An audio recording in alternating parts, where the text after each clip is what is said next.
Nah, hadapan dengan Ochai, umpan kotak penalti, sundulan dari Rafli, gagal tadi.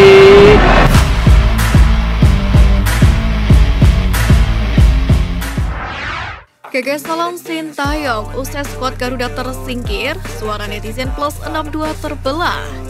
Partai leg kedua semifinal Piala AFF 2022 di Stadion Maidin Hanoi pada Senin 9 Januari jadi malapetaka bagi para pemain timnas Indonesia. Pasukan Sintayong sendiri kalah dengan agregat 2-0 usai bermain imbang tanpa gol di Stadion Utama Gelora Bung Karno, Jakarta pada leg pertama. Sementara di leg kedua ini gawang timnas Indonesia sudah dibobol kala pertandingan baru berjalan 3 menit saja. Tentu Sintayong sangat menyesalkan terjadinya gol dari Nguyen Thanh Linh tersebut. Pasalnya pelatih asal Korea Selatan itu selalu menuntut para personil timnas Indonesia untuk fokus pada periode awal dan akhir laga. Saya selalu bilang kepada pemain untuk hati-hati pada 5 menit awal, babak pertama dan 5 menit akhir pertandingan. Akan tetapi gol diciptakan dengan sangat baik oleh pemain Vietnam. Kiper kami tidak siap dan tidak dalam timing yang tepat, ujar pelatih timnas Indonesia Sintayong. Sementara itu untuk gol kedua, Sintayong juga mengakui bahwa itu terjadi karena level fokus permain Indonesia yang menurun. Sementara itu, kekalahan Indonesia dari Vietnam di semifinal Piala AFF 2022 ini membuat netizen kompak bersimpati pada pelatih Sintayong. Bahkan akun @adigunawan05 menyebut Guardiola pun bisa gondrong bila melatih timnas Indonesia. Selain hashtag kasihan Sintayong, kegagalan timnas Indonesia lolos ke final Piala AFF 2022 membuat dukungan netizen terbelah. Ada yang meminta pelatih Sintayong untuk mundur, namun ada juga yang mendukung tetap bertahan. Hal itu lantaran sebagian netizen menilai Sintayong tak mampu mengantarkan timnas Indonesia meraih prestasi. Tagar hashtag SCAOut pun menggema di media sosial Twitter setelah timnas Indonesia disingkirkan Vietnam di semifinal Piala AFF 2022 pada Senin kemarin. Meski memberikan banyak perbaikan di tubuh Garuda, mereka menganggap mantan pelatih timnas Korea Selatan itu tak bisa memberi apa yang diinginkan oleh penggemar. Di sisi lain terdapat warganet yang kontra dengan narasi kegagalan timnas Indonesia di Piala AFF 2022 sepenuhnya salah Sintayong. Mereka bahkan menyebut dengan atmosfer sepak bola Indonesia dengan masih dilanggar berbagai masalah, mulai dari konflik dalam tubuh federasi hingga liga yang perlu peningkatan kualitas. Akan sulit untuk pelatih manapun memberikan prestasi untuk timnas Indonesia. Kalau dari Vietnam, Iwan Bule Legowo, masih banyak agenda timnas Indonesia di depan mata. Kegagalan timnas Indonesia di ajang Piala AFF 2022 dituntaskan Vietnam dalam laga leg kedua semifinal Piala AFF 2022 yang berlangsung di Stadion Nasional Maidin Hanoi pada Senin kemarin. Melihat hasil ini, Muhammad Iriawan pun tetap memuji para pemain yang telah bekerja keras meladeni Vietnam meski harus menelan kekalahan. Telah sama-sama kita saksikan bahwa timnas Indonesia harus mengakui kekalahan atas tuan rumah Vietnam 0-2 di leg kedua babak semifinal AFF Mitsubishi Electric Cup 2022. Dengan demikian, usai sudah perjuangan kita di turnamen kali ini, ujar Muhammad Iriawan.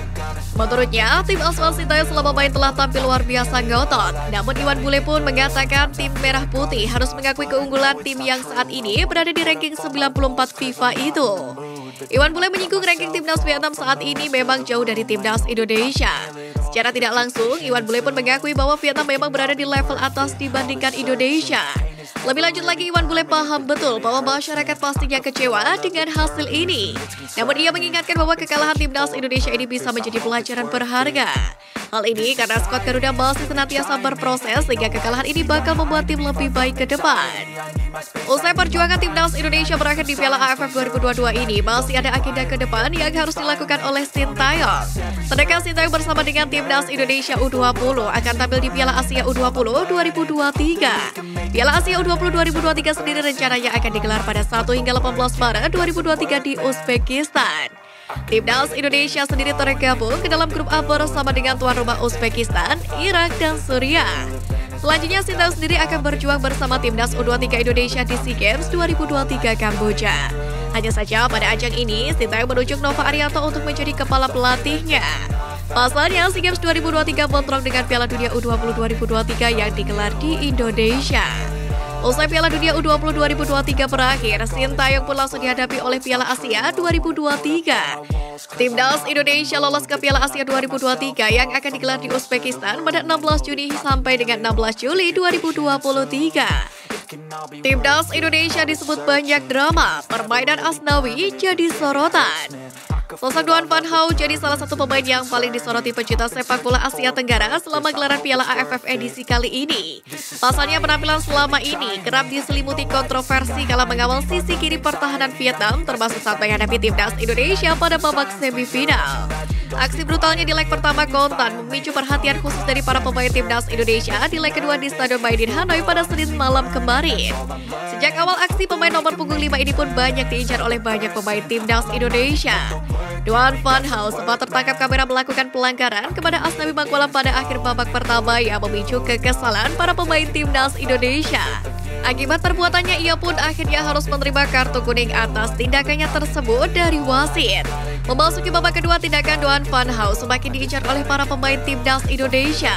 Pada sebuah situasi sepak pojok yang didapatkan oleh Vietnam pada menit ke-74, Mark Locke yang berada dekat dengan Duan Van Hao tiba-tiba terjatuh. Situasi tersebut membuat Ricky Kambuaya bereaksi berlebihan merespon tindakan pemain nomor punggung 5 itu. Tindakan itu pun membuat Ricky Kambuaya harus diganjar kartu kuning dari wasit. Duan Van Hao sendiri bingung dan tidak tahu mengapa Mark Locke terjatuh saat itu. Bahkan dalam sebuah tayangan televisi, Duan Van Hao sempat menawarkan pertolongan kepada Mark Locke untuk segera bangkit. Tetapi Mark Locke memilih menolak pertolongan dari Duan Van Hao. Di akhir laga, ia pun lantas menyebut para pemain timnas Indonesia tampil layaknya pemain drama. Selain aksi brutal dari pemain Vietnam, permainan kasar Asnawi Mangkualam pun juga ikut menjadi sorotan publik. Asnawi terlihat jelas membuat suasana pertandingan menjadi semakin panas. Ia pun sering melakukan duel fisik dengan pemain Vietnam Duan Van Hao. Akun Twitter @ruangtaktik bahkan merekam detik-detik Asnawi tampil buruk pada laga semifinal Piala AFF 2023 ini. Banyak duel di sisi kanan pertahanan timnas melibatkan Asnawi dan Van Hao. Cukup sering terhenti, sebenarnya merugikan juga untuk timnas Indonesia yang sedang ketinggalan lewat gol Jepang. Tulis akun tersebut dikutip pada Selasa 10 Januari. Meski begitu, terima kasih Garuda sudah berjuang. Mungkin memang belum hari ini, tapi hari itu pasti datang. Semangat terus Garuda.